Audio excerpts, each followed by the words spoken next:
अभी हाल ही के समय में ईरान इजराइल के बीच मध्य वार जो हो रहा है उसमें ईरान ने जो कुछ एक मिसाइल की 83 वेव जो चलाई है, स्टार्ट करी है, उसमें मिसाइल के ऊपर भारत का नाम लिखा हुआ है।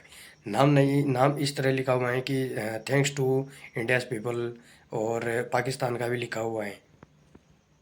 और वह मिसाइल जो है वो कतर जो भी मतलब यूएस के मिलिट्री ट्रुप्स हैं मिडिल ईस्ट के अंदर, जैसे कि सऊदी अरेबिया में हैं, कतर में हैं, इधर से हैं, जो भी बीच बीच में देश हैं,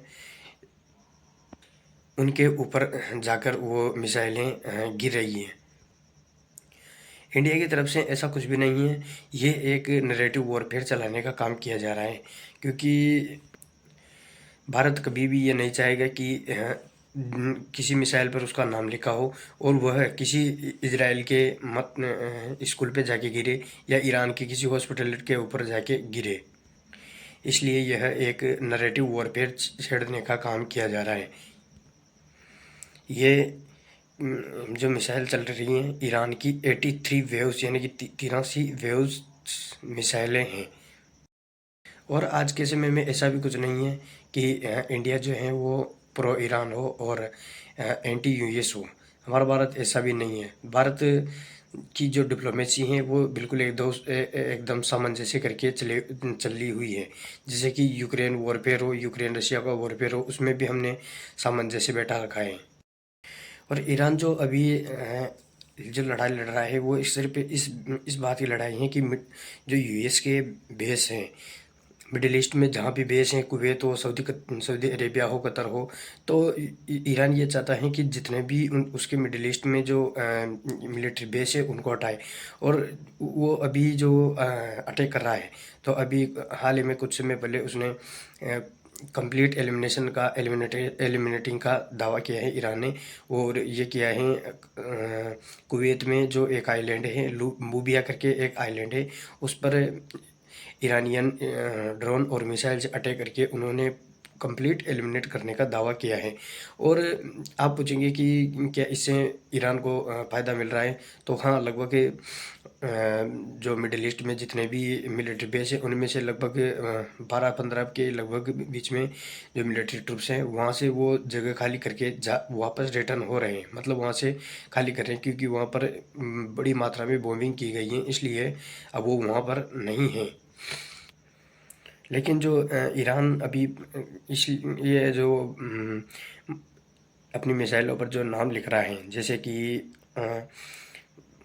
थैंक्स फॉर नहीं, थैंक्स फॉर इंडिया और थैंक्स फॉर पाकिस्तान, और स्पेन के लिए भी लिखा है, स्पेन और जर्मनी के लिए भी। स्पेन के लिए इसलिए लिखा है क्योंकि स्पेन ने ये यूएस का सपोर्ट नहीं किया है, क्योंकि वो जो अभी ग्रीनलैंड का मामला हुआ था कि ट्रंप जो है वो ग्रीनलैंड को लेकर रहेंगे, तो इस चक्कर में स्पेन ने उसका कोई सपोर्ट नहीं किया है। और जो जर्मन है, तो जर्मनी की तरफ से भी ये आया है कि ये हमारी लड़ाई नहीं है, और ये यूएस और इजराइल और उनकी एक लड़ाई है, और यूएस भी उसमें एक तरफा भागीदारी निभा रहा है। तो इसलिए जो ईरान है उसने जर्मन को भी थैंक्स कहा है। लेकिन ये कुछ भी नहीं है, ये एक नैरेटिव वॉरफेयर है। और अभी पाकिस्तान का भी लिखा है, तो पाकिस्तान का इसलिए लिखा है क्योंकि पाकिस्तान और सऊदी अरेबिया के बीच एक डील हुई है कि जो भी पाकिस्तान के ऊपर अटैक करेगा वो अरेबिया के ऊपर अटैक माना जाएगा। ऐसी डील हुई थी। लेकिन अभी अरेबिया ने, सऊदी अरेबिया ने कोई उस पर फोर्स नहीं किया है पाकिस्तान की कि पाकिस्तान की ईरान के ऊपर अटैक किया जाए। जबकि सऊदी अरेबिया के जो मिलिट्री बेस हैं उस पर तो ईरान ने स्ट्राइक की हुई है। लेकिन इसलिए ईरान की मिसाइल है उन पर थैंक्स फॉर पाकिस्तान लिखा है, क्योंकि अगर चाहे तो पाकिस्तान अपने अफ़गानिस्तान जो है उसमें तो वो बॉम्बिंग कर ही रहा है, तो वहाँ से उसको ईरान तक आने में कुछ ज़्यादा समय नहीं लगेगा। लेकिन अगर मान लो ईरान के ऊपर अगर पाकिस्तान भी अटैक करता है, तो ईरान अपनी केवल प्रेजेंस के लिए ही वॉर करेगा। वैसे भी अब वो लास्ट एंड फाइनल में आकर लड़ रहा है क्योंकि भले ही वो ये युद्ध जीत रहा हो या हार रहा हो, कुछ भी हो, लेकिन जो भी हो रहा है, वो वहाँ की जनता सफ़र करेगी। इस वॉर का जो भी नुकसान होगा, ये वहाँ की जनता ये सफ़र करेगी। क्योंकि मान लो यूएस और इसका जो युद्ध है, ये ख़त्म होने के बाद भी मान लो अगर सत्ता में कोई परिवर्तन नहीं होता है, सत्ता पलटती नहीं है, जो उनकी सपा है, क्या नाम, सपा सपा सपा, तो उनकी भी अगर दूसरी सरकार नहीं आती है, तो यही सरकार अगर बनी रहती हैं, तो ये समझ लेते हैं कि जो जितनी भी बॉम्बिंग हुई है, जितना इंफ्रास्ट्रक्चर का नुकसान हुआ है, जितने एयरपोर्ट हैं, जितनी सड़क वगैरह, जो भी इंफ्रास्ट्रक्चर है, उसका जो नुकसान हुआ है, उसकी भरपाई तो वहाँ की जनता की वसूली पर ही होगी। तो वहाँ की जनता को ही पूरा का पूरा वो भरना पड़ेगा।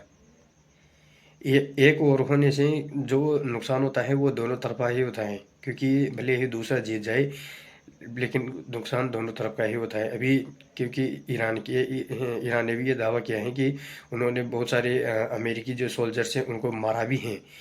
ऐसी भी कुछ घटना सामने आ रही है।